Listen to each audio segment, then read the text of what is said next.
One of the things that I get asked often from families and even local physicians is, what can their patients do or not do? Uh, do we wrap them up tight and keep them in a dark room forever? No. I strongly advise that CGD patients try to live as normal lives as possible, to go to school, to travel, to go hiking in the woods, to swim in some places, though I'll get to that in a minute, but maybe not others. So what should CGD patients not do? Well, the general principle is that places that are moldy, where you might have spores in the air, are places to avoid. These same places may also have aerosolized bacteria that patients can get as well. But if one thinks about it more like, if you kick a mushroom and you see spores in the air, that's what we're talking about. So what kind of places are these? Well, if you've got a wet and dry basement and it's moldy, you should probably avoid that basement or get the mold treated. If you're adult and married and have CGD, make your spouse go down to the basement, not you. If you're a child, there's no reason to bring your child down to that moldy basement. Do you need to sell your house? Probably not. It's not going to be a problem upstairs.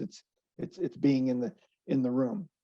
What other things get moldy and dried? Well, soil in general. So you don't want to dig holes in the ground. You don't want to ask your child with CGD to join you with a spade and dig up the ground and plant things. As wonderful as planting is, you don't want to dig in the soil with your nose near the soil if you've got CGD. You probably don't want to go on a hay ride. Most hay isn't just dried fine in the fields. It gets harvested and it sits around and gets wet and gets dried. Mold grows on it.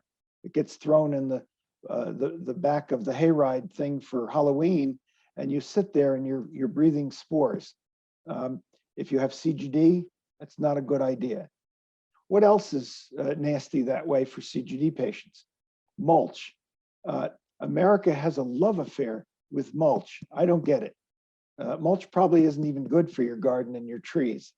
While it's being spread, it's full of mold spores and is all around the air.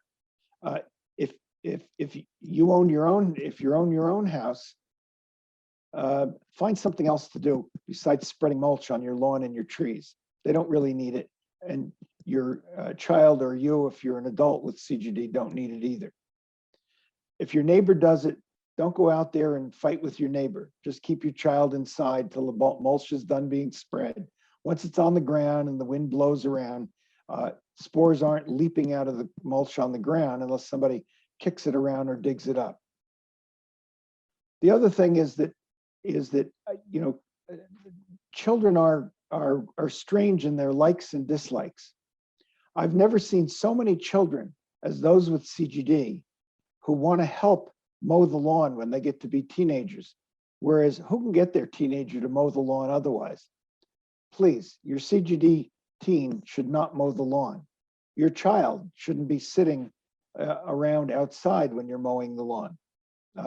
Think about it. Lawn gets wet and dried. It isn't the grass, but you're also pulling up stuff from the lawn with your lawnmower and aerosolizing it. Once you're done mowing, things blow away quickly. It's not a problem. And that's why, for example, people ask me when they say, well, we need to avoid mold and so on. A beautiful walk in the woods, we saw all these mushrooms and everything. Not a problem. That's not the issue. Walking over a leaf covered path in the woods is not going to kick up spores. That's a problem for CGD patients. So please don't deny your child a nice walk in the woods with you. And you can even show them the mushrooms that are growing out of the log. It's not a problem. What about swimming? I'm asked about that all the time. Curiously, in ponds, there are a lot of organisms that are problematic for CGD patients.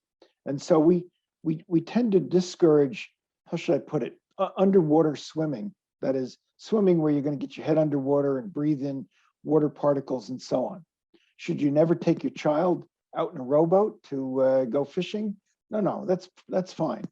We're talking about swimming in a lake. And you might say, well, my lake looks absolutely clear. It looks perfect. Doesn't matter. It still has organisms that are problematic for CGD patients, particularly the Burkholderia cepacia and others like that. Interestingly, chlorinated pools, even chlorinated pools full of people, obviously these are COVID times, and so we all wish we could get to the point where we're all swimming together in chlorinated pools, but chlorinated pools, if they're well chlorinated, well kept, are good for CGD patients, not a problem. Interestingly, so is the ocean, and so is dry sand on the beach, probably not a problem. However, your sandbox outside in the backyard gets wet and dried, and your local neighbor's cat may even do whatever they do in a sandbox, and so I would avoid that. When I say avoid sandboxes, somebody will say, well, my child's in kindergarten, there's a nice sandbox in there.